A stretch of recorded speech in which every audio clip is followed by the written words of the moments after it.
ডিএসসির প্রধান সূচক 231 পয়েন্ট পতনে বিনিয়োগকারীরা যখন দিশেহারা, তখন পুঁজিবাজার নিয়ে সেমিনারে উপস্থিত প্রধানমন্ত্রীর অর্থ পরিকল্পনা উপদেষ্টা, এনবিআর চেয়ারম্যান, বিএসএসসি চেয়ারম্যান সহ 2 স্টক এক্সচেঞ্জের কর্তা ব্যক্তিরা। এই সেমিনারে মূল প্রবন্ধ উপস্থাপন করেন ডিবিএর সিনিয়র সহসভাপতি মনিরুজ্জামান। এতে বড় বড় কোম্পানিগুলোকে তালিকাভুক্ত করতে নীতিমালা প্রণয়নের পরামর্শ দেন তিনি। আমাদের মার্কেটের যদি ওভারঅল আইপিও প্রসেস এবং যে লিস্টেড কোম্পানিগুলো যেগুলো ট্রেড হয় তাদের যদি কোয়ালিটি ইমপ্রুভ করে, তাহলে কিন্তু এখানে যারা এন্টারপ্রেনাররা আছেন তারাও লিস্টেড হতে ওনারা স্বাচ্ছন্দ্য বোধ করবে না। এই সেমিনারে ডিএসসি ও সিএসসির চেয়ারম্যান পুঁজিবাজারকে অর্থায়নের বড় খাত হিসেবে প্রতিষ্ঠা করতে সরকারকে উদ্যোগ নেওয়ার আহ্বান জানান। সরকারকে এখানে লিড দিতে হবে, কারণ সরকারের এখন যে তহবিলের অবস্থা, সেইখানে পুঁজিবাজার হতে পারে একটা বড় সোর্স অফ ফান্ড। আমাদের এনবিআর চেয়ারম্যান আছেন, ওনার উপরে অনেক বড় দায়িত্ব, বাট ওনার যে ইয়েটা আছে, চ্যালেঞ্জটা আছে, কিছুটা হলেও লাঘব হতে পারে। সরকারের যে প্রতিষ্ঠানগুলো আছে, অ্যাসেটগুলো আছে, সেটাকে কিভাবে আমরা লিস্টেড করতে পারি, সিকিউরিটাইজ করতে পারি, সেখানে আমরা কিভাবে ফরেন ইনভেস্টমেন্ট আনতে পারি, সেই ক্ষেত্রে সরকারের যে বাজেটারি ডেফিসিট আছে সেটা কমে আসতে পারে।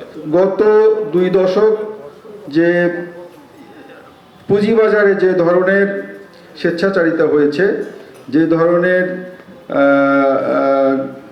গেম হয়েছে, এগুলো আসলে বন্ধ করার জন্য আমরা ভেবেছি বা আমরা চেয়েছি যে ক্যাপিটাল মার্কেটে একটা ওভারহোলিং হোক, একটা রিস্ট্রাকচারিং হোক, যেটির কাজ আসলে শুরু হয়েছে।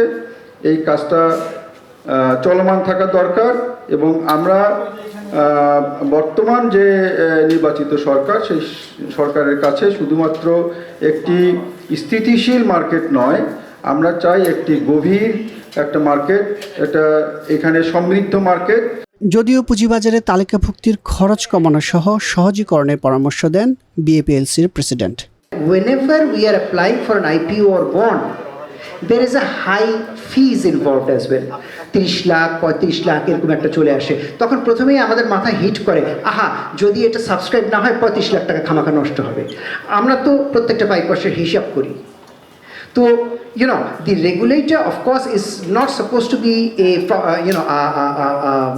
money making institution. It's a government institution. It's for the sake of the public. So এরকমও কিন্তু করা যেতে পারে যে আমরা অ্যাপ্লাই করলাম, যদি আমরা সাকসেসফুল হই, then you charge us XYZ amount or percentage. But if the amount is declined, then kindly don't charge us something. These are all suggestions.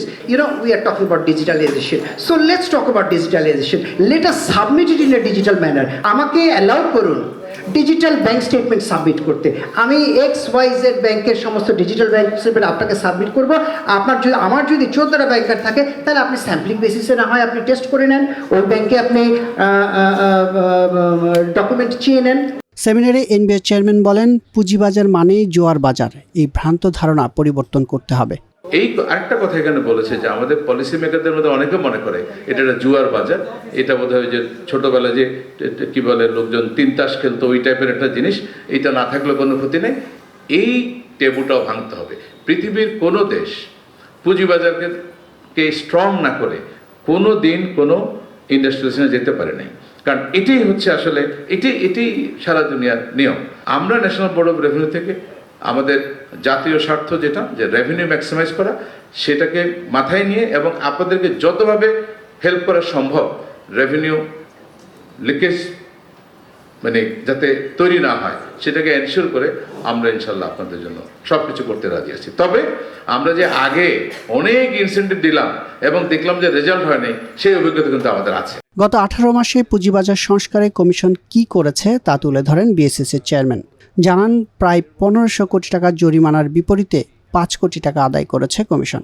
এই পর্যন্ত 300-র বেশি এনফোর্সমেন্ট অলরেডি করা হয়েছে, 1400 প্রায় 1500 কোটি টাকার ফাইন হয়েছে। পাবলিক ইন্টারেস্ট এন্টিটি যে ড্রাফট লট আমরা করছি, হয়তো আমরা আরও মাস 2-1-এর মধ্যে আমরা সেই জিনিসটাকে আরও গুছিয়ে আনতে হবে। বিকজ আপনারা জানেন যে ল মেকিং কিন্তু খুব টাফ, খুবই কমপ্লিকেটেড একটা প্রসেস।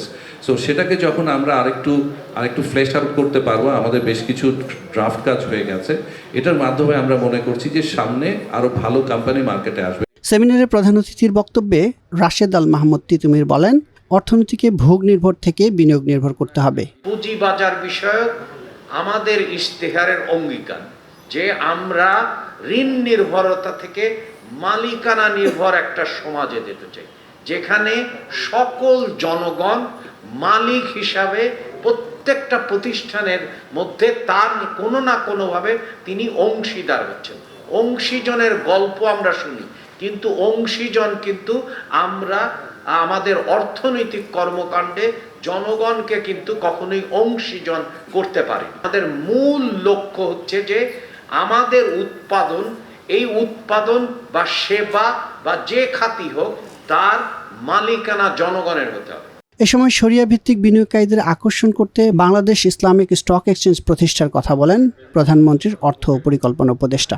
আমরা পুরো বাজারকে কিভাবে নিতে যেতে চাই, ফ্রন্টিয়ার মার্কেট থেকে ইমার্জিং মার্কেট। কারণ আপনারা জানেন যেগুলো এই যে অসুখ, এই অসুখগুলো কিন্তু চিহ্নিত।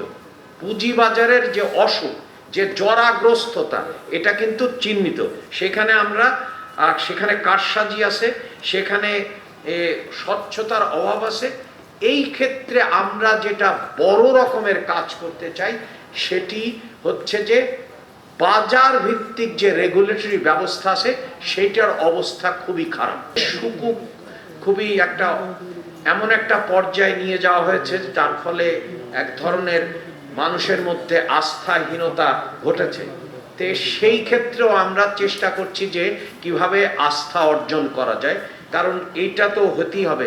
এবং আমরা আসলে দেখতে চাই বাংলাদেশে ইসলামিক স্টক এক্সচেঞ্জ হোক। দেশের অর্থনীতিতে সবার অংশীদারিত্ব নিশ্চিতে পুঁজিবাজারকে রূপান্তরের পরিকল্পনা জানান উপদেষ্টা। প্রবাসীদের ক্ষেত্রেও আমরা ইনভেস্টমেন্ট গেটওয়ে এর চিন্তা ভাবনা করছি যে কিভাবে প্রবাসীদেরকেও এই ক্ষেত্রে অংশগ্রহণ করতে পারে। শেয়ারের দরের ওঠানামা, তারল্য বৃদ্ধির প্রকল্প নিয়ে আসলে শেয়ার বাজারকে বেঁধে ফেলা যাবে না।